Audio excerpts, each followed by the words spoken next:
Un cuento de Osvaldo Soriano, Gorilas. Nunca olvidaré aquellos lluviosos días de septiembre del 55, aunque para mí fueron de viento y de sol, porque vivíamos en el valle de Río Negro y los odios se atemperaban por la distancia y la pesadumbre del desierto. Mandaba el general y a mí me resultaba incomprensible que alguien se opusiera a su reino de duendes protectores.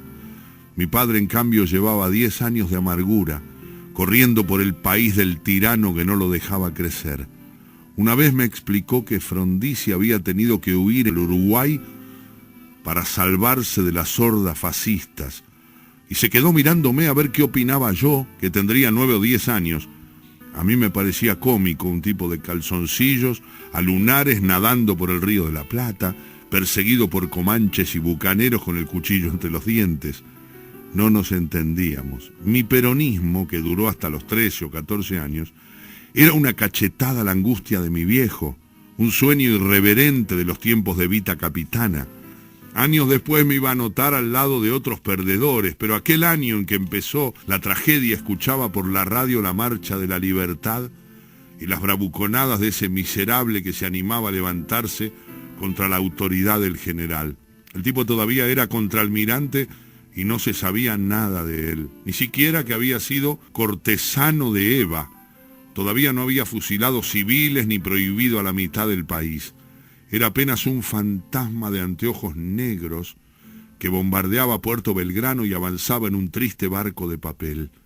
Era una fragata bien sólida, pero a mí me parecía que a la mañana siguiente, harto de tanta insolencia, el general iba a hundirlo con solo arrojar una piedra al mar. Recuerdo a mi padre quemando cigarrillos con la cabeza inclinada sobre la radio enorme. Lo sobresaltaban los ruidos de las ondas cortas y quizás un vago temor de que alguien le leyera el pensamiento. A ratos golpeaba la pared y murmuraba: «Cae el hijo de puta, esta vez sí que cae». Yo no quería irme a dormir sin estar seguro de que el general arrojaría su piedra al mar. 3 meses atrás la Marina había bombardeado la Plaza de Mayo a mediodía, cuando la gente salía a comer, y el odio se nos metió entre las uñas, por los ojos y para siempre. A mi padre por el fracaso y el bochorno, a mí porque era como si un intruso viniera a robarme los chiches de lata. Me cuesta verme así. ¿Qué era Perón para mí? Una figurita del álbum, la más repetida, los juguetes del correo, la voz de Vita que nos había pedido cuidarlo de los traidores. Se me iba la edad de los Reyes Magos y no quería aceptar las razones de mi padre ni los gritos de mi madre. Creo que allá en el valle no se suspendieron las clases. Una tarde vinieron unos milicos que destrozaron a martillazos la estatua de Evita. Al salir del colegio vi un montón de gorilas que apedreaban una casa. Los chicos bajábamos la cabeza y caminábamos bien cerca de la pared. El día en que Perón se refugió en la cañonera paraguaya, mi madre preparó ravioles y mi padre abrió una botella de vino bueno. «Lo voy a cagar a Domínguez», dijo, ya un poco borracho, y buscó los ojos de mi madre. Domínguez era el capataz peronista que le amargaba la existencia, el tipo que me dejaba subir a la caja del camión cuando salían a instalar el agua. Creo que mamá le hizo una seña y el viejo me miró afligido. «¿Por qué me salió un hijo así?», dijo, y me ordenó arrancar el retrato de Vita que tenía en mi pieza. Lonardi hablaba por radio, pero el héroe era Isaac Rojas. Para convencerme, mi padre me contaba de unos comunistas asesinados y otra vez de Frondizi en calzoncillos. No les tenía simpatía a los comunistas, pero ya que estaban muertos, ¿por qué no acordarse de ellos? Yo no quise bajar el retrato y mi padre no se atrevió a entrar en mi cuarto. «Está bien, pero deja la puerta cerrada, que yo no lo vea», me gritó, y fue a terminar el vino y a comerse los ravioles. Fue un año difícil. Terminé mal la primaria y empecé mal el industrial de Neuquén. Hasta que Rodolfo Walsh publicó Operación Masacre, no supimos de los fusilamientos clandestinos de José León Suárez ordenados por Rojas. Mi viejo seguía enojado con Perón, pero se amigó con el capataz Domínguez.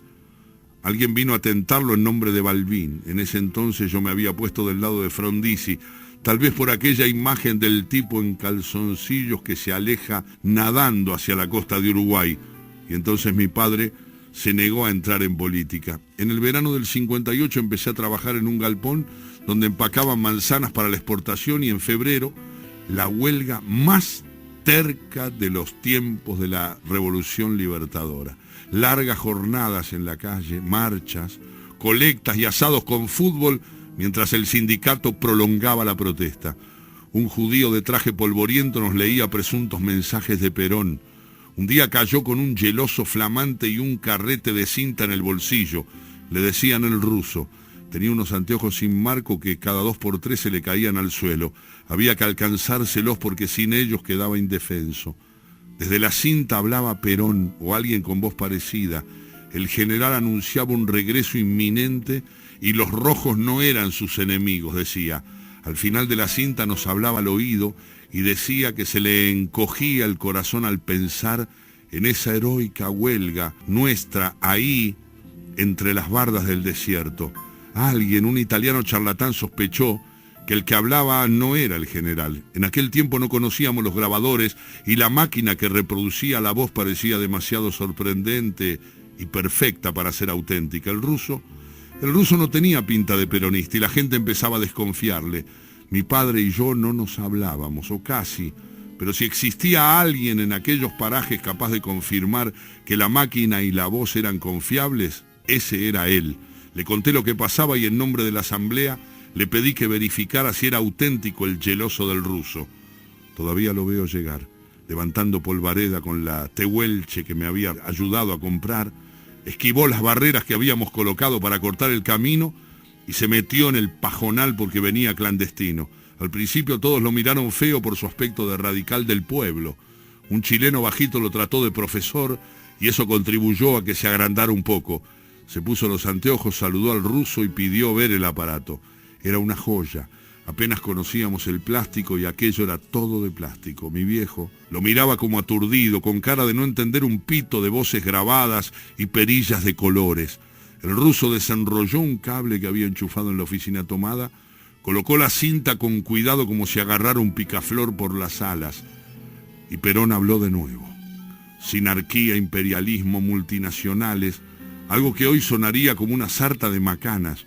El general recordó la constitución justicialista que impedía la entrega al capitalismo internacional de los servicios públicos y las riquezas naturales.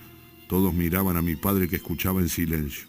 Ensimismado, sacó los carretes, tocó la banda marrón con la punta de la lengua, después pidió un destornillador, desarmó el aparato. Yo sabía que estaba deslumbrado y que alguna vez, en el taller del fondo, intentaría construir uno mejor. Pero esa tarde, mientras el ruso se sostenía los anteojos con un dedo, mi viejo levantó la vista hacia la asamblea y murmuró: «Es Perón, no tengan duda». Rearmó el geloso pieza por pieza mientras escuchaba la ovación sonriente como si fuera para él. Yo le miraba la corbata raída y las uñas limpias. Aquel hombre podía reconocer la voz de Perón entre miles, con ruido de fondo y bajo fuego de morteros. Tanto lo había odiado, admirado quizás. 2 días después llegaron los cosacos y nos molieron a palos. Así era entonces la vida. El ruso perdió los lentes y el geloso. Mientras corría, no paraba de cantar la Internacional. A mí me hicieron un tajo en la cabeza y a los chilenos los metieron presos por agitadores. Al volver a casa de madrugada encontré a mi padre en su escritorio, dibujando de memoria los circuitos del grabador. Me hizo señas de que fuera al lavadero para no despertar a mi madre y puso agua a calentar. Allá en el patio, frente al taller en el que iba a reinventar el geloso, me ayudó a lavar la herida, me hizo un vendaje a la Bartola porque no sabía de esas cosas y me dijo: «Parece mentira. Antes cada cosa estaba en su lugar, ahora en cambio me parece que son las cosas las que están en lugar nuestro». Y no me habló más del asunto.